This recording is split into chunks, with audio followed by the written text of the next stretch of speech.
everyone. Welcome back again. I hope everyone's having a good day. I'm recording this video. It's the middle of the afternoon. I want to talk today about a few things.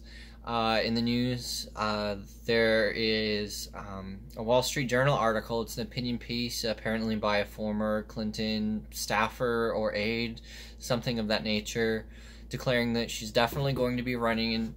Hi, kitty. Going to be running in 2020. Hillary Clinton is definitely going to be running in 2020, according to this person. And pretty much they're trying to, I think in the title, they call her a liberal firebrand. This is really interesting. It's going to be very puzzling. I've already gotten some really confused reactions from Democrats who thought she was so radioactive after losing so spectacularly to Donald Trump that it's really unthinkable that she would even consider it. I think this is going to go a long ways to start exposing the entrenched corruption in the Democrat Party when they begin to rally behind her. I think we're going to see a lot of people running this Democrat primary season.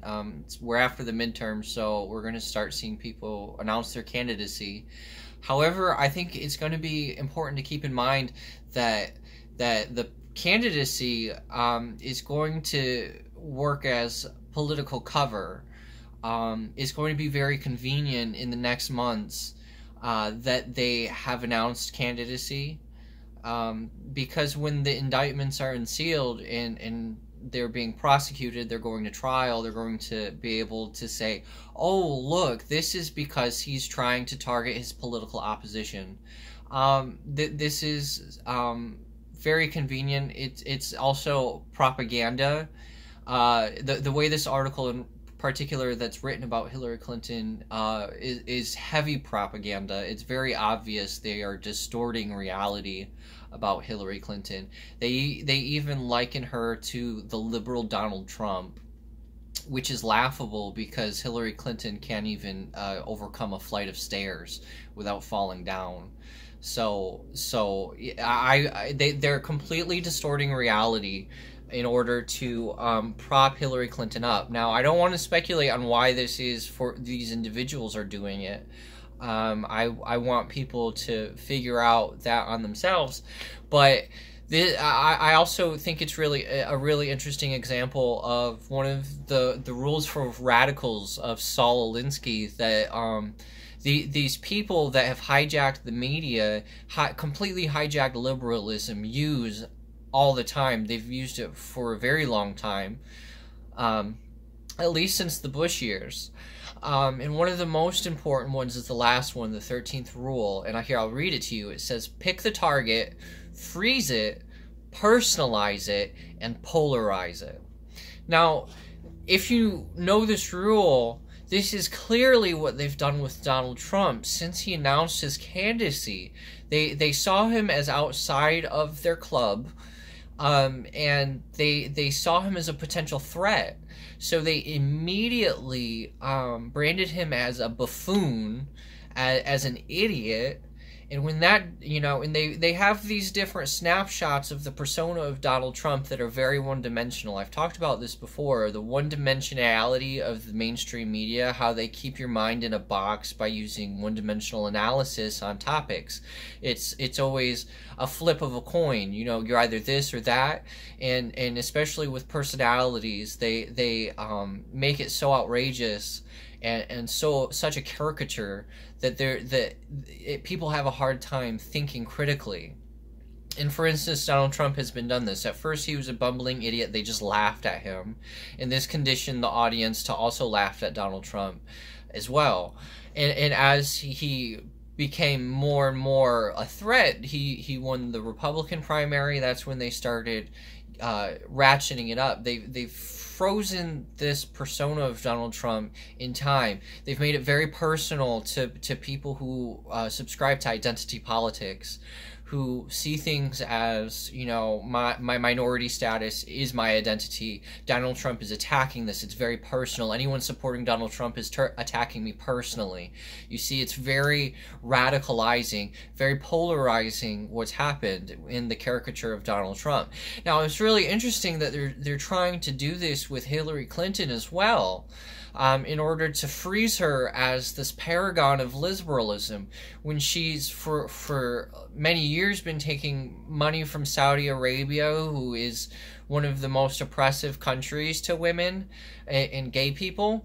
They're very oppressive. They're you know, a theological dictatorship essentially. And she supports them because they give her money. She doesn't care about minorities. She doesn't care about liberalism.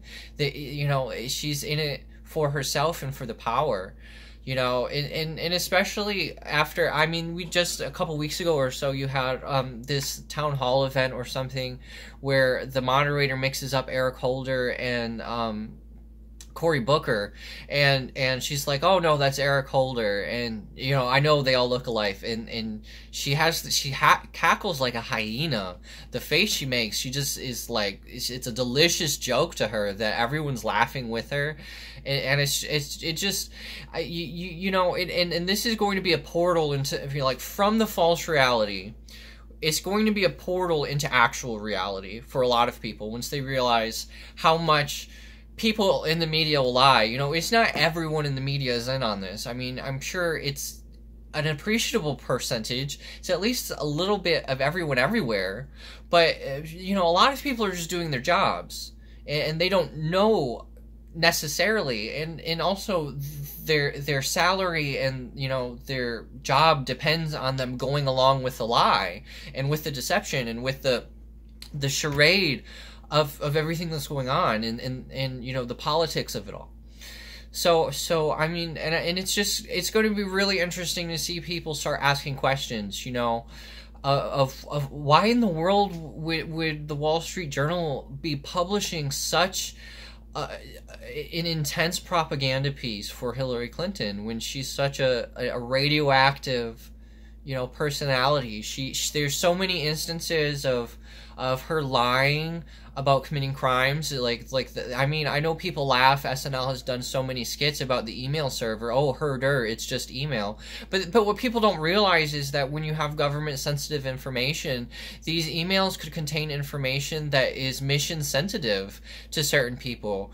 And there's also coincidentally, during the period Secretary Clinton was Secretary of State, and she was running this homebrew server with sensitive information, was also the time that the Chinese government was purging U.S. spies out of China. So people actually lost their lives, and it's completely possible.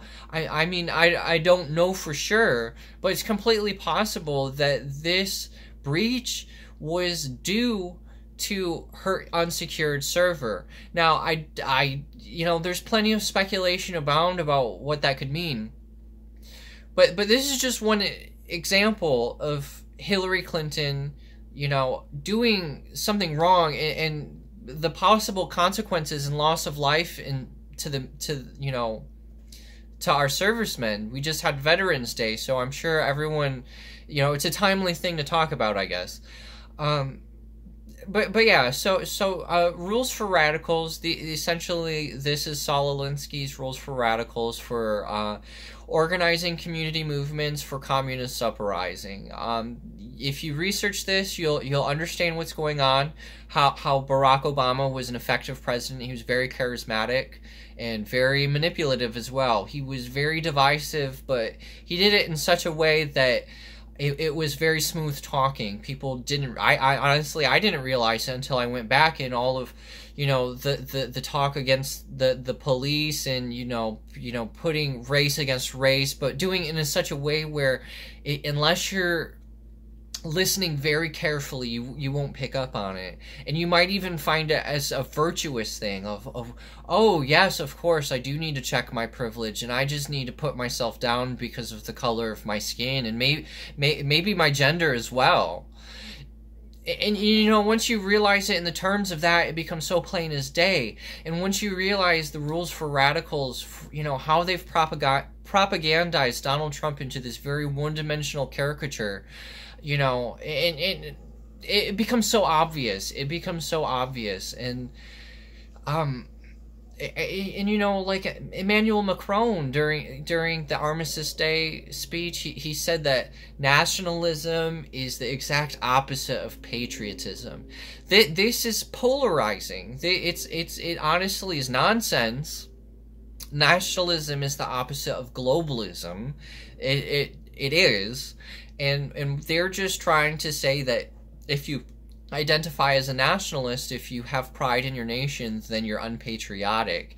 They're trying to twist reality by using creative language. I'd like to talk about this more. I think I don't want to call it the left, but what the left has become, this kind of hijacking of reality, is the playbook from the rules of radicals. And I think I want that to be the main point. The 13th rule: pick the target, freeze it, personalize it, and polarize it. That's what they want to do. Whenever they bring up an issue, they're freezing a moment in time. They want to, you know, take this very kind of traumatic event, this very vivid image in your mind, freeze it for all time, and then color the rest of reality with it from there on out. It's genius, really. It's genius, but it's insidious, and it's quite evil once you start realizing it. And the Democrat Party is the cornerstone. I'm not saying no Republicans have done it, but the Republican Party has been cleaning house, so to speak. They have turned a new leaf for the most part. There's still some that I don't like, but you know, we're not all perfect. No one's perfect, and that's how it goes. But yeah, so yeah, Hillary Clinton definitely running in 2020. It's going to be red-pilling a lot of people about, you know, the propagandizing of the nation. It'll be really sad to see people still rally behind her after everything that's come out. So yeah, I hope everyone's having a great day. I hope this video finds you in good health, and thanks for watching.